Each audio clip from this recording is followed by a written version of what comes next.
नमस्कार दोस्तों, स्वागत है आपका क्रिएटिव वॉइस स्टोरीज चैनल में। हमारी आज की कहानी है बेशरम पत्नी।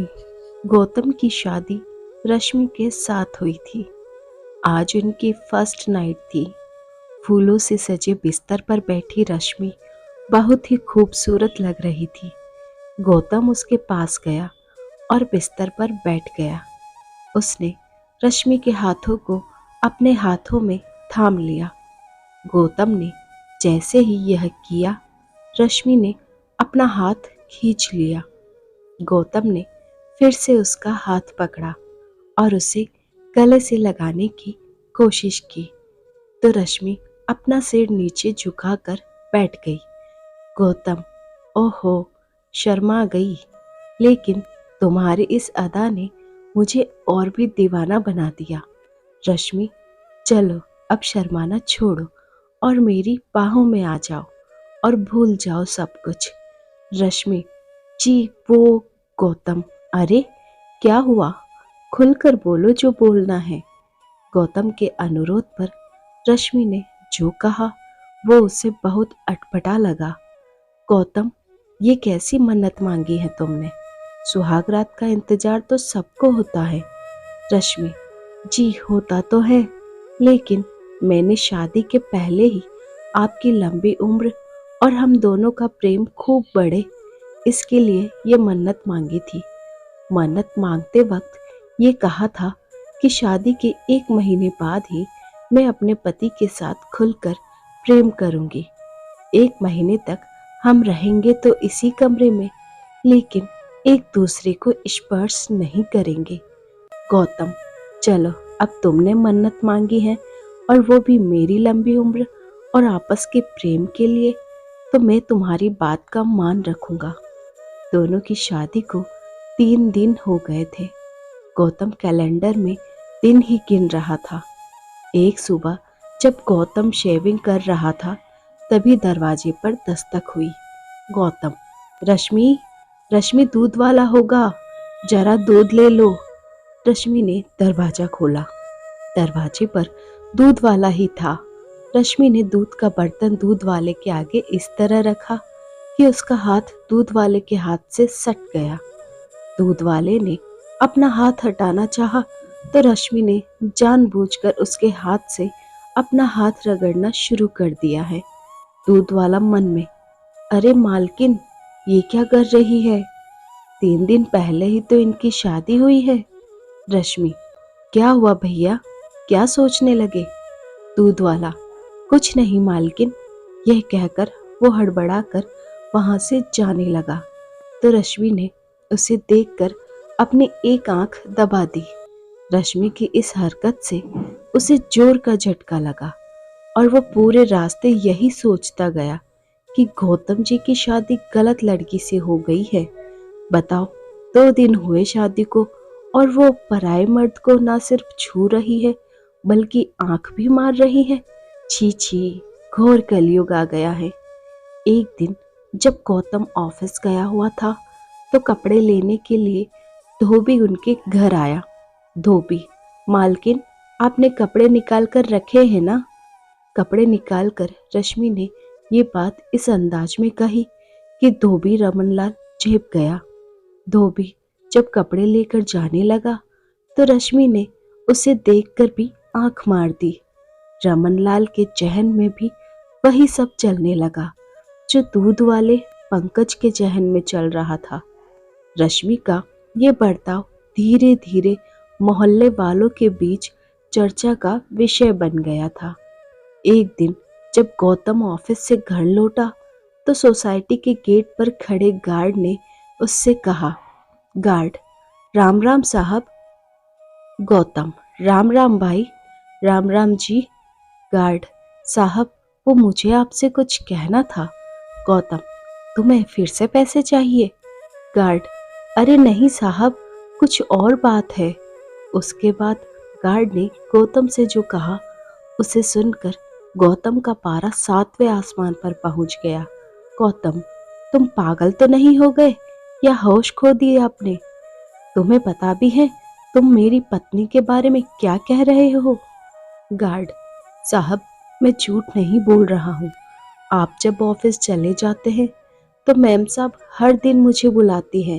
कभी मेरा हाथ पकड़ती हैं और कभी आंख मारती हैं। गौतम, देखो, तुम बर्दाश्त की सीमा मत लांघो, नहीं तो तुम्हारी शिकायत मैं सोसाइटी में कर दूंगा। तुम्हारी नौकरी चली जाएगी। यह कहकर गौतम वहां से निकल गया। लेकिन कुछ दिनों बाद जब दूध वाले और धोबी ने यही बात गौतम से कही तो वह सोचने पर मजबूर हो गया। गौतम मन में, ये सब लोग रश्मि के बारे में ऐसी बातें क्यों कर रहे हैं? मुझे तो कहा कि उसने मन्नत मांगी है, मुझे छूने तक से मना कर दिया और गैर मर्दों को वो आंखें मार रही है। मेरी गैर हाजिरी में उन्हें घर बुला रही है। नहीं नहीं, ऐसा नहीं हो सकता है। लोग झूठ बोल रहे हैं। लेकिन सभी लोग झूठ क्यों बोलेंगे? क्या करूं मैं? रश्मि से बात करूं क्या? नहीं नहीं, उसे बुरा लग गया तो? गौतम रश्मि से प्यार करता था, इसलिए उसने लोगों की बातों पर कोई ध्यान नहीं दिया। लेकिन एक बात जो उसने महसूस की वो ये थी कि रश्मि किसी से घंटों फोन पर बातें करती रहती है।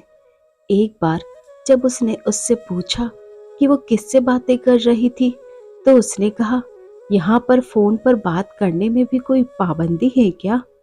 गौतम, पाबंदी नहीं, कोई पाबंदी नहीं है रश्मि। मैं अपनी दोस्त से बात कर रही हूँ। शर्मिला नाम है उसका। हम बेस्ट फ्रेंड हैं। लेकिन मेरी शादी हो गई यहाँ दिल्ली में और वो शादी करके दुबई चली गई। अब हमारा मिलना जुलना ज़्यादा संभव तो है नहीं, इसलिए हम फ़ोन पर ही बातें करते हैं। आपको यकीन नहीं हो रहा है तो ये लीजिए फ़ोन और मेरी दोस्त से बात करिए। ये कहकर रश्मि ने मोबाइल गौतम की ओर बढ़ा दिया। गौतम ने अपना सिर झुकाकर रश्मि की बात मान ली। वो मन ही मन बहुत दुखी भी हुआ कि उसने अपनी पत्नी पर शक किया। गौतम, क्या हो गया है मुझे? मैं अपनी पत्नी पर शक कर रहा हूँ, उस पत्नी पर जिस बेचारी ने मेरी लंबी उम्र के लिए मन्नत मांगी है। मैं बहुत ही बुरा आदमी हूँ यार, बहुत बुरा। वो बेचारी अपना सब कुछ छोड़कर मेरे पास आई है और मैं उसके साथ ऐसा बर्ताव कर रहा हूँ, शक कर रहा हूँ उस पर। उसने अपनी पत्नी से माफी मांगी। एक रात की बात है, गौतम गहरी नींद में था। तभी रश्मि बिस्तर से उठी और दूसरे कमरे में जाकर फोन पर बातें करने लगी। रश्मि, निरंजन, मैं अपनी हरकतों से पूरी कोशिश कर रही हूँ कि मेरा पति गौतम मुझे छोड़ दे, लेकिन वो तो जोंक की तरह चिपक गया है मुझसे। देखो निरंजन, मैं तुम्हारे बिना जी नहीं सकती। कोई उपाय करो और मुझे इस नरक से निकालो। मुझे नहीं रहना है गौतम के साथ, एक दिन भी नहीं, एक पल भी नहीं। रश्मि को ये बात पता नहीं थी कि उस दिन उसकी सारी बातें गौतम ने सुन ली है। जब वो अपनी बात खत्म करके बिस्तर पर पहुंची तो गौतम जगा हुआ था। रश्मि, अरे आप सोए नहीं? गौतम, सो ही तो रहा था मैं आज तक, तभी तो मुझे कुछ पता नहीं चल रहा था। रश्मि, ये आप क्या कह रहे हैं? क्या पता नहीं चल रहा था? गौतम, यही कि मैं तुमसे जोंक की तरह चिपक गया हूँ। तुम यहाँ नरक में रह रही हो। रश्मि, ये सब आप क्या कह रहे हैं? मेरी कुछ समझ में नहीं आ रहा है। गौतम, रश्मि, अब तो सच बोल दो, ये निरंजन कौन है जिससे तुम आधी रात को बातें कर रही थी? सच सच बोल दो रश्मि, मैं तुम्हें कुछ नहीं कहूँगा। गौतम की बात सुनकर रश्मि रोने लगी और रोते रोते उसने गौतम से कहा, रश्मि, निरंजन और मैं साथ ही पढ़ते थे। हम दोनों एक दूसरे से बहुत प्यार करते थे और शादी भी करना चाहते थे। लेकिन गौतम, लेकिन क्या? रश्मि, मैंने ये बात अपने पेरेंट्स को बताई तो वो उखड़ गए और बिरादरी के बाहर शादी करने से साफ साफ मना कर दिया।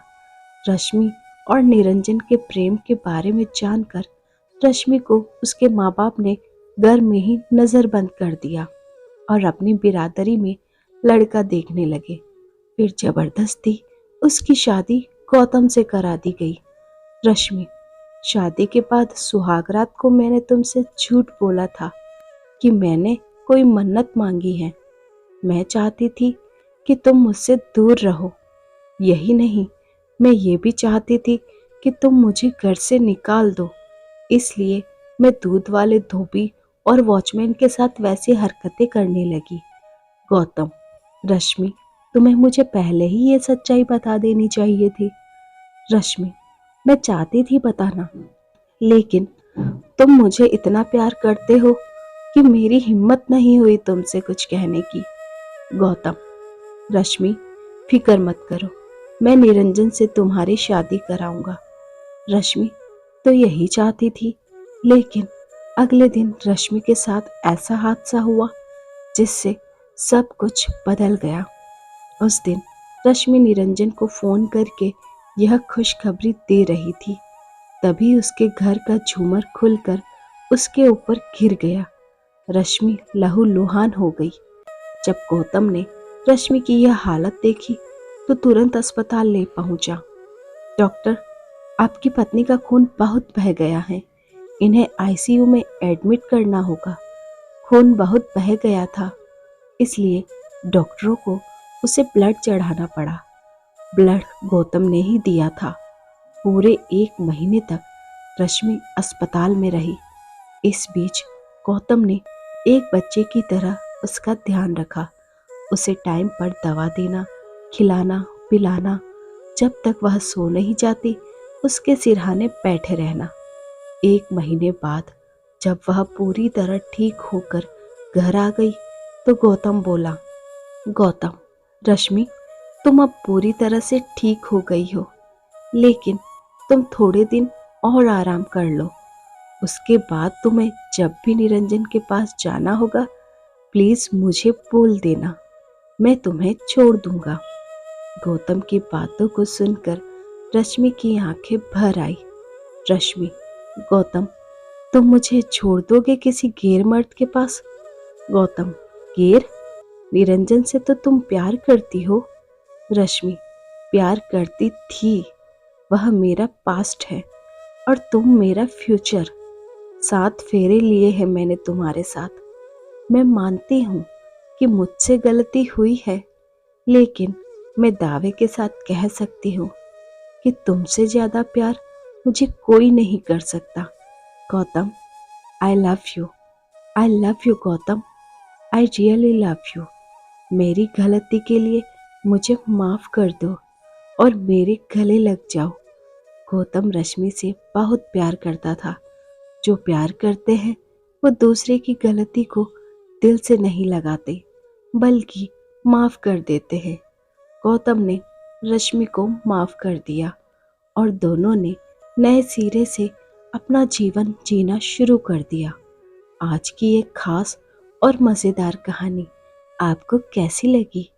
नीचे कमेंट में जाकर ज़रूर बताएं। और ऐसी ही और कहानियाँ सुनने के लिए हमारे चैनल को लाइक, शेयर और सब्सक्राइब जरूर करें और बेल आइकन को प्रेस करें ताकि न्यू स्टोरीज का नोटिफिकेशन सबसे पहले आप तक पहुँचे। Thanks for watching.